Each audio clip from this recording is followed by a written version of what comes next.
Hi everyone, my name is Melissa Townsend. I am the Australian National Champion for Speed Puzzling, and I am doing this video just to give you all a few tips on training your speed puzzling. So this is going to be very helpful for new speed puzzlers, but hopefully there's a few tips in here to help those experienced competitive speed puzzlers as well. Okay, first tip. For anyone with long hair, put it up. And I don't mean ponytail because that it still gets in your way when you're looking down over a puzzle. So it might seem obvious, but hair up, in a bun, whatever you have to do, get it out of your face. Headband, whatever. Just trust me, the more time you spend pushing your hair out of the way, no good. Second thing, clothing. Short sleeves are good, long loose sleeves are no good. So wear whatever you want. Make sure you're comfortable, but long loose sleeves are more likely to move pieces and drop them on the floor. So no long loose sleeves. Second piece of advice is relating to your table space where you're actually practicing at home. So first of all, lighting is super duper important. Make sure you've got really good lighting without too much glare.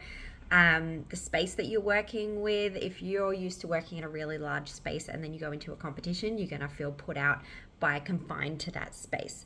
So highly recommend mapping out on your table at home using tape or markers or something the space that you will have in a competition. So usually at the Australian comps it's half of a trestle table, a 1.8 meter trestle table. So approximately you're working with about 90 centimeters by 76 centimeters. So if you just map that out on your table at home, and a little pro tip, make that a bit smaller so that when you do go into a competition, you've actually got more room than you've been used to practicing with, so it'll feel even easier. So map that out on your table at home, so that you're practicing within those measurements. And then keep other things in mind that you'll need on your desk. So things like the box stand you'll want displayed. So if you can get your hands on a box stand, if not, use a water bottle, use something. But keep in mind where you put that box in relation to how you're puzzling. And just make sure that it's not taking up too much space on your desk. All right, third thing. Now we're ready to start puzzling. So you're going to open your box. Make sure you've got a box cutter of some kind. I usually take a little nail file with me to the competitions to help me open up that plastic. There's been a few times lately where the puzzles have actually had stickers on each side, so just keep that in mind. Make sure you've got a suitable tool to open up a box. Once you do have that wrapping off, discard it. Don't stress too much. Just in a competition, just get it out the way. Pop your box up. Now, the first thing that a lot of speed puzzlers do is pour the pieces out on the table and flip them all upright. How you sort from there is up to you. That's personal preference. But tipping them out, turning them upright actually saves a lot of time in the long run, and it feels like it's taking up your first few minutes of a comp. And it is taking up, but it saves so much time.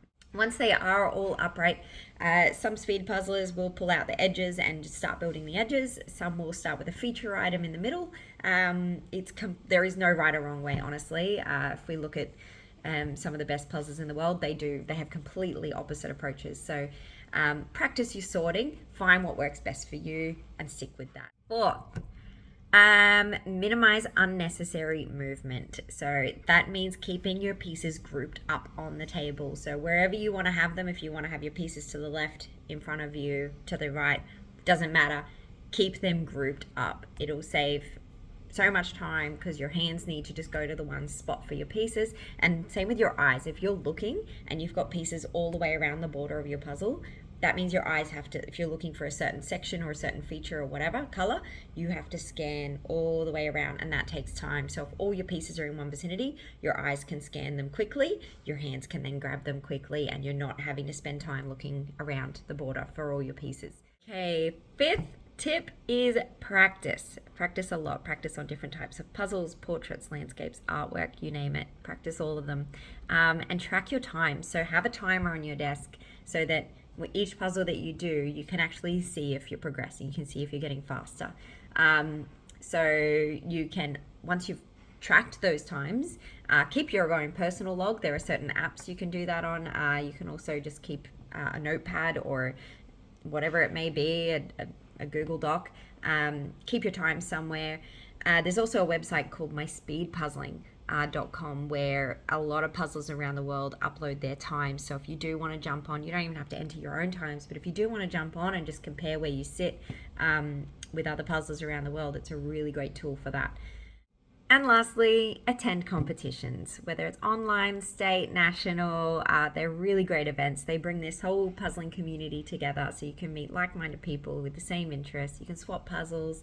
They are so much fun as well, and they're really, really well run. So, and they're most importantly very, very inclusive for all skill levels and abilities. And it's just, yeah, it's a really, really great community. So if you haven't already, come along to the events. There's state competitions coming up. There's a national competition later in the year. So yeah, get your tickets. Jump on the AJPA website. They've got all the events on there and how to get your tickets. So yeah, hope to see you all there. And if you do have any other questions about training for speed puzzling, let me know. You can write in the comments and I'll get back to you. Cool. Thank you. I hope you enjoyed this video.